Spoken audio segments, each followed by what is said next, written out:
আমার পেছনের যে স্ট্রাকচারটি দেখতে পাচ্ছেন সেটা হচ্ছে নবাবদের তৈরি করা ঢাকার প্রথম পানির ট্যাঙ্ক।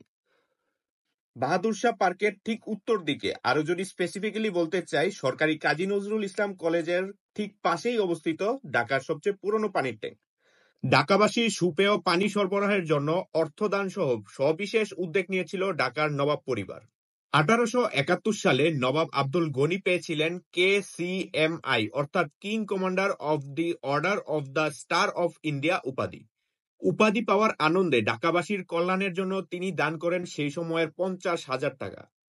উদ্দেশ্য ঢাকাবাসীর জন্য সুপেয় পানির ব্যবস্থা করা। সব মিলিয়ে এ কাজে নবাব পরিবারের ব্যয়ের পাশাপাশি সরকারি ব্যয়ের পরিমাণ দাঁড়িয়েছিল 9,05,350 টাকা। এটাই এই অঞ্চলের মানুষের বিশুদ্ধ পানি সরবরাহের প্রথম ঘটনা। তবে আরো আগে ঢাকা শহরের সাক্কা বা বিস্তিওয়ালারা গত শতাব্দীর 60-এর দশক পর্যন্ত মশকের সাহায্যে পানি সরবরাহের কাজ করত। সাক্কারা যেখানে বাস করত তা এখন সিক্কাটুলি নামে পরিচিত।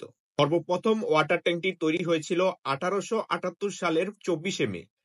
পরবর্তী সময়ে ঢাকা ওয়াসা 1963 সালে প্রতিষ্ঠিত হয়। 1989 সালে ঢাকার পানি নিষ্কাশন ব্যবস্থা ঢাকা ওয়াসাকে স্থানান্তর করা হয়।